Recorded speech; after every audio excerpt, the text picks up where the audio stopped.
최근 확산세가 심화되고 있는 남미의 국가 페루에서 큰 논란이 벌어지고 있습니다. 한국산 진단키트를 거절했다가 이제는 2배 가까운 돈을 줘도 구하기가 힘들어지고 있기 때문입니다.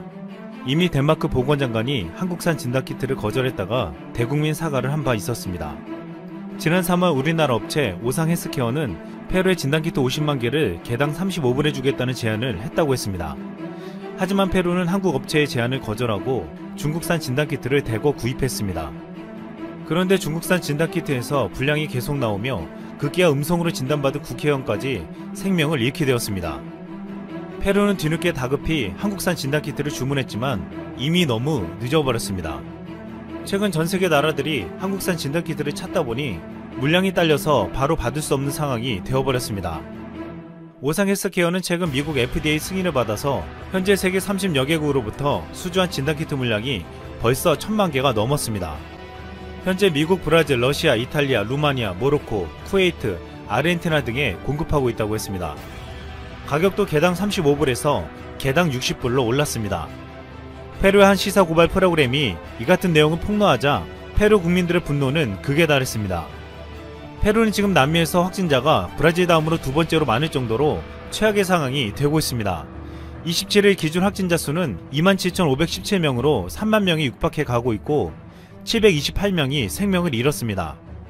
페루는 첫 확진자가 나온 지 열흘 만인 지난달 16일 국가 비상사태를 선포하고 전국민 자가격리령을 내렸습니다. 생필품 구입 등을 위한 제한적인 외출만 허용하고 격리 위반자는 가차없이 처벌했습니다. 외국에서 오는 한국 노선도 모두 폐쇄하며 엄격한 봉쇄 조치를 취했습니다. 하지만 확진자 증가세는 멈추지 않았고 거리 격리 위반자들을 단속하는 경찰 1300여 명이 확진되는 사태에 이르렀습니다. 경찰 집단 감염 속에 주무장관인 카를로스 모란 전 내무장관은 지난 24일 갑작스럽게 사임했습니다. 모란 전 장관은 개인적인 이유 때문이라고 밝혔지만 페루 언론은 경찰 보호장비 구입 과정에서 비리 의혹 등을 제기했습니다. 이런 상황에서 확산을 막을 수 있는 진단키트마저 중국산 불량이 문제가 되면서 많은 국민들은 한국산 진단키트를 왜 진작에 확보하지 못했냐며 이제는 비리까지 의심하고 있습니다. 페루와 같이 국민들에게 왜 한국산 방역물품을 확보하지 않느냐고 비판받는 나라가 있습니다. 바로 일본입니다. 아사히신문은 지난 25일 한국정부 관계자의 말을 인용해 한국정부가 검사 장비와 함께 마스크 제공과 의료진 파견을 포함한 지원 방안을 고려하고 있다고 보도했습니다. 다만 지원은 한국 내 대일 감정을 고려해 일본 정부가 요청하는 경우를 전제로 두고 있다고 했습니다. 한국 정부 관계자는 26일 주일 한국 대사관은 일본 정부 지원을 요청받은 적이 없다며 다만 일부 지방자치단체 등에서 우리 영사관의 마스크와 자료 제공 요청을 한 적은 있었다고 말했습니다. 아사히신문은 왜 한국에게 도움을 받지 않느냐고 대놓고 일본 정부를 강하게 비판했습니다. 미국 우월주의를 외치던 트럼프도 한국의 공식 요청에서 도움을 받았고 영국, 독일, 프랑스, 이탈리아와 같은 유럽의 선진국들도 한국의 도움을 요청했습니다. 하지만 일본 아베 정권은 최악의 상황 속에서도 아직까지 한국의 도움을 청하지 않은 채 점점 벼랑 끝으로 향하고 있습니다. 일본 언론에서 한국이 도움을 주려 했으나 아베 정권이 요청하지 않아서 못 받고 있다는 것이 보도되면서 앞으로 일본이 더 심각한 상황에 직면하게 된다면 일본의 언론과 국민들에게 비난이 피하기 어려울 것으로 보고 있습니다. 최근 한국산 진단키트의 인기는 놀라울 정도입니다. 한 진단키트 생산업체 관계자는 전세계 모든 수입상들이 주문 문의를 해오고 있다며 현재 우리가 주문을 가려내야 할 정도가 되고 있다고 했습니다. 이어 계약 금액이 10억 원 정도는 이제 흔해졌고 몇십만의 불량 수출도 의미가 없을 정도라고 말했습니다.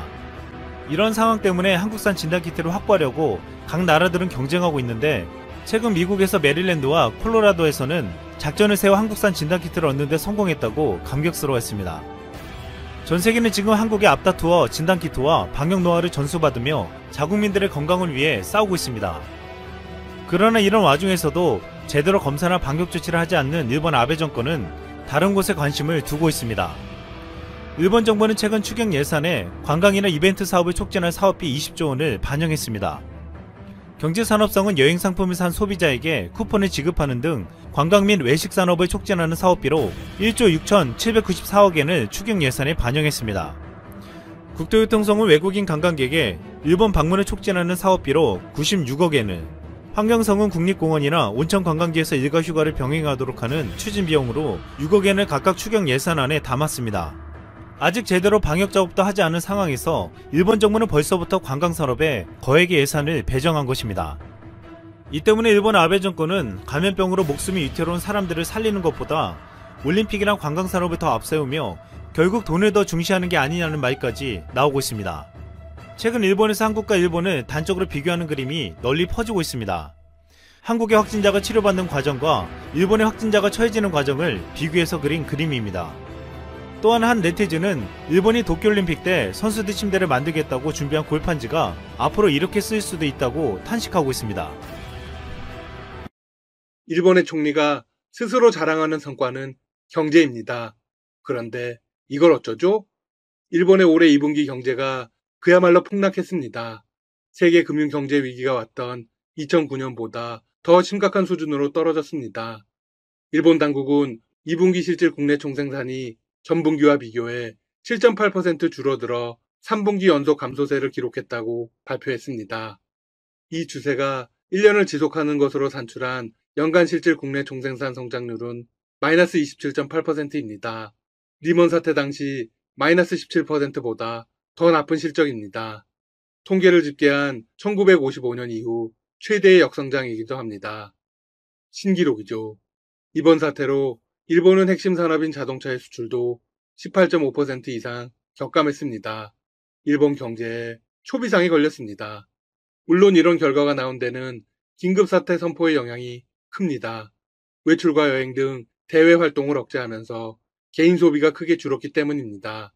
국내 총생산에서는 개인 소비가 매우 중요합니다. 일본 정부는 소비를 진작시키고 경기를 부양하기 위해 1인당 10만엔, 우리 돈 약 112만 원의 지원금을 지급했습니다. 하지만 소비 절벽을 상쇄하는 데는 도움이 되지 못했습니다. 문제는 코로나의 재확산입니다. 일본 현지에서는 연일 1000명 이상의 신규 환자가 나오고 있습니다. 그러다 보니 경제 부진은 더욱 길어질 수 있죠. 일각에서는 제2차 긴급사태를 선포해야 한다는 목소리가 나오고 있습니다. 하지만 아베 총리는 극구 거부하고 있죠. 네, 경제 때문입니다. 하지만 제2차 긴급사태를 발령하지 않더라도 소비 반등은 어렵다는 게 전문가 대부분의 평가입니다. 이미 소비 심리가 얼어붙었기 때문입니다. 로이터 등 해외 언론들은 이런 평가를 내놓고 있습니다. 2012년 재집권한 아베 총리는 N 약세를 통한 수출 강화 정책, 이른바 아베노믹스를 밀어붙였다. 하지만 엄청난 수렁에 빠졌다. 현재 일본의 경제 규모는 2011년 2분기 수준으로 되돌아갔다. 코로나가 아베노믹스의 성과를 지워버렸다. 대단히 정확한 진단입니다. 그 결과 아베 총리의 지지율은 급락하고 있습니다. 총리의 불행은 여기서 끝이 아닙니다. 지난 17일 아베 총리는 게이오대 병원에서 건강검진을 받은 뒤 7시간 만에 병원을 나왔습니다. 지난 6월 건강검진에 이어 2달여 만에 또 장시간 추가 검사를 받은 것입니다. 현지 언론들은 이 소식을 대서특필했습니다. 아베 총리의 측근들은 그저 통상적인 건강검사라고 입을 모았습니다. 하지만 이는 사실이 아닌 것으로 분석됩니다. 왜냐하면 아베 총리의 입원은 사전에 예정돼 있지 않은 것으로 알려졌기 때문입니다. 따라서 최근 제기된 건강 이상설과 맞물려 주목받고 있습니다. 일본의 한 시사 전문지는 아베 총리가 지난 6일 집무실에서 피를 토했다는 보도를 내보냈습니다. 이후 그의 걸음걸이가 눈에 띄게 느려져 예전 같지 않다는 분석도 나왔습니다.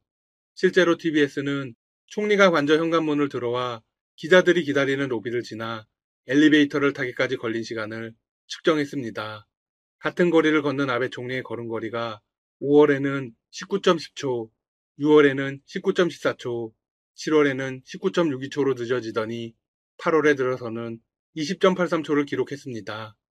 방송은 이달 들어 지난 4월에 비해 2.59초가 길어졌다며 건강 이상 문제를 제기했습니다. 피로가 누적된 것으로 보인다. 한쪽 다리가 아픈 듯 천천히 걷거나 걷다가 벽을 잡는 모습도 여러 차례 목격됐다. 우려를 더욱 키운 건 총리의 과거 병력입니다. 아베 총리는 1차 집권 당시 지병인 궤양성 대장염이 악화돼 총리에서 물러났습니다. 2012년 재집권 당시에도 과거 병력이 문제가 되었습니다. 하지만 아베 총리는 신약을 복용하고 증세가 호전되었다고 밝혔죠. 당시 인터뷰에서 그는 완치라는 표현을 쓰지 않았습니다. 신약으로 조절이 가능한 상태라 건강에 각별히 조심하겠다고 밝혔습니다. 아베 총리는 17살 때 대장염을 처음 앓기 시작해 평생 이 질환에 시달려 왔다고 스스로 고백했습니다. 이에 일본의 정치권도 긴장하고 있습니다. 자민당은 아베 총리가 한계에 다다른 것 같다고 평가했습니다. 야당은 일제히 총리를 교체해야 한다고 목소리를 높이고 있습니다. 현재 총리의 건강 상태는 정확히 밝혀지지 않았습니다. 다만 아베 총리는 오는 24일로 연속 재임 일수 기준 역대 최장수 총리가 됩니다. 이런 상황을 근거로 총리가 이번 달 말에 퇴진할 것이라는 추측까지 나오고 있습니다. 아베 총리 측은 분위기를 의식했는지 검사를 마치고 바로 병원을 나왔습니다. 원래는 하룻밤 입원 후 18일에 퇴원할 예정이었습니다. 하지만 급하게 일정을 변경했죠. 아무래도 아베 총리의 퇴진이 얼마 남지 않은 듯합니다. 한편 한일 군사정보보호협정 지소미아 연장 여부 발표도 일주일 앞으로 다가왔습니다. 우리 정부는 지난해 말 조건부 종료 유예 발표를 했습니다. 그리고 언제든지 지소미아를 종료할 수 있다는 입장을 밝혔죠. 하지만 한일 관계는 전혀 좋아지지 않았습니다. 일제 전범 기업에 대한 현금화 조치가 실제로 시행될 상황이라 분위기는 오히려 더 안 좋아졌죠. 지소미아는 북한군과 핵미사일에 대한 정보 공유를 목적으로 2016년 11월 한국과 일본이 맺은 첫 군사 분야 협정입니다. 한일 양국은 1년 단위로 협정을 연장해 왔습니다. 그리고 협정 종료를 원하는 국가는 만료 90일 전 종료를 통보하도록 했는데 이 시한이 매년 8월 24일입니다. 우리 정부는 지난해 8월 22일 지소미아 종료를 결정했습니다. 그리고 일본 정부에 통보했죠. 이는 일본 정부가 한국에 대한 반도체 핵심 소재 수출 규제를 단행하고 화이트리스트에서 배제한 데에 따른 조치였습니다. 그런데 느닷없이 미국이 개입했습니다. 사실상 압박을 했죠. 미국은 북한에 대한 한미일 안보 협력의 핵심 수단이 지소미아라고 강조했습니다. 실제로 지소미아는 미국의 권유에 의해서 맺어진 협정입니다. 우리 정부는 지소미아 종료를 하루 앞둔 지난해 11월 22일 이런 발표를 했습니다.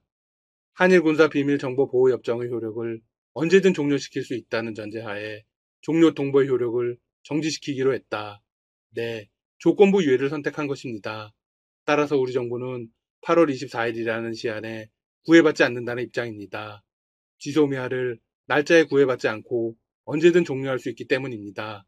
따라서 1년마다 연장하는 개념 역시 적용되지 않습니다. 지소미아와 관련한 모든 선택권은 한국이 쥐고 있습니다. 일본이 수출 규제 조치를 철회해야만 예전으로 돌아갈 수 있습니다. 다만 문제가 있습니다. 일본이 지소미아 종료를 90일 전 통보하지 않으면 협정이 자동 연장된다고 주장할 가능성이 있습니다. 일본 역시 지소미아 문제로 전전긍긍하고 있을 게 분명하죠. 따라서 오는 24일을 기점으로 청와대와 정부가 숙고에 들어갈 가능성이 큽니다. 대부분의 한국인들은 지소미아 종료를 원하고 있습니다. 일본이 노력하지 않는데 한국의 군사 정보를 제공해야 할 이유가 없기 때문입니다. 이 협정은 한국의 핵심 정보를 일방적으로 넘기는 것입니다. 한일 관계는 역사상 최악으로 치닫고 있습니다. 강제징용 문제와 관련해 대법원은 공시송달 결정을 내렸고 곧 자산의 현금화에 들어갑니다. 세계무역기구에는 소송을 접수해준 상황입니다. 주요 7개국 확대와 세계무역기구 사무총장 선거의 쟁점도 있습니다. 거기다 아베 총리의 퇴진 이야기도 본격적으로 나옵니다. 양측 정부가 어떤 행보를 보일지 궁금합니다. 다만 문재인 대통령은 지난 15일 광복절 경축사에서 강제징용 문제를 언급하며 대화의 의지를 드러냈습니다. 관련 소식 계속 전해드리겠습니다. 지금까지 닥터시사TV였습니다. 여러분 시청해주셔서 감사합니다. 구독과 좋아요 부탁드립니다.